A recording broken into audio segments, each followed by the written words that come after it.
Hi, Paul Bedford here from Retention Guru. And in this video, I want to share just some thoughts, really. Each year I'm asked to do a number of presentations at different conferences around the world. And in preparation for that, I create a slide deck.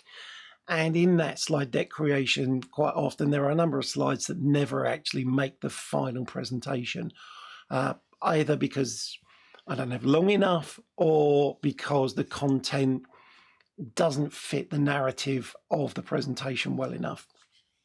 And one of those things that came up that I think I only shared it once in 2023 was the idea of pop-up facilities. Now, that's not a new idea. I was involved in nightclubs for a long time before I came into the fitness industry, and we actually had a pop-up model, which our club would be in one location one week, the following week it'd be somewhere else, and it would move around, which made it exciting for people because you only actually got to go if you knew where it was going to be that week. Now, I know there are some businesses that are operating on that format. I know there's certainly one here in London in the UK, which tries to change its location and its venues on a frequent basis.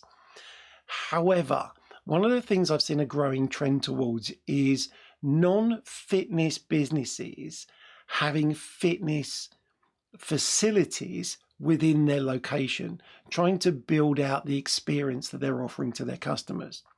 Now, the challenge with this is sometimes these are only ever done for marketing purposes. And I think a really good case in point would be this. This is Hermes. This was their version of a gym, predominantly focused around boxing and some free weightlifting, that they created during, I think it was either 2022 or 2023. Can't remember when they actually did it now.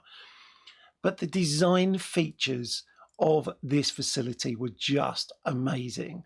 And it was to promote their athletic range, their workout range, their leisure wear, whatever you want to call it. They have no intention of opening clubs, but here you go.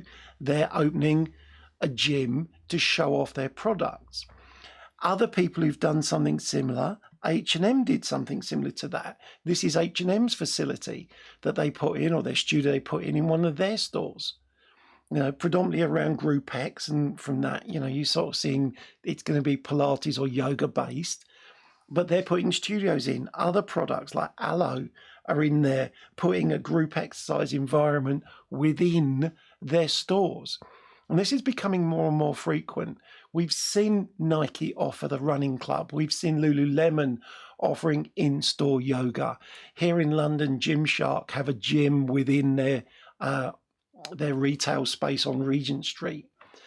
Now, the challenge I think that has for some operators is the expectation of the quality of facility that you provide might be judged against some of these facilities that in fact these brands are only doing it for marketing purposes, and they have no intention of rolling this out necessarily across their whole business plan. Certainly Hermes is not going to be putting workout studios in all its top line stores. Now, that may not be true of people like Lululemon, you know, maybe H&M, certainly not Nike, who've entered into their product range within other people's studios. But here's the challenge, and it's not just in the pop-ups.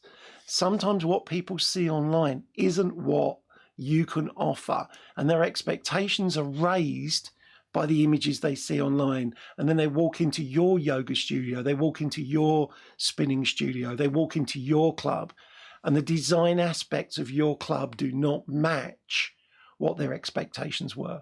And I think this is a challenge for some. How we overcome that, I'm not entirely sure. But what I do know is we need to be mindful that we are not losing track of what the public are getting to see as a comparison about what we're comparing. We all know that the public want Apple level of design and Google level of delivery and Google level of response and Amazon delivery times from us, where those organizations have huge resources in which to provide their services, whereas we're having to do some of what they can do automatically, manually. So for me, we have to make sure that the experience we give to people when they walk through the door is better than the visual image of what they see in the club. So the expectation is on the experience they have within the club rather than just by the look of the club. The look of the club is so important, but the experience they have as part of that is the thing we need to focus on. If you've got any questions or comments for me, if you've got any other examples of pop-ups, I'd be delighted to hear about those. But I'm interested in your thoughts about how we compete, if it is competition, with a broader business market whose interests may not be in health, wellness and fitness, but maybe in just selling more product. And they're using our battleground as a method to do that. That's it for now. If you've got questions or comments, put them in the block down below. You can also email me at paul@retentionguru.co.uk. And I look forward to speaking to you soon. For now, that's it. Take care.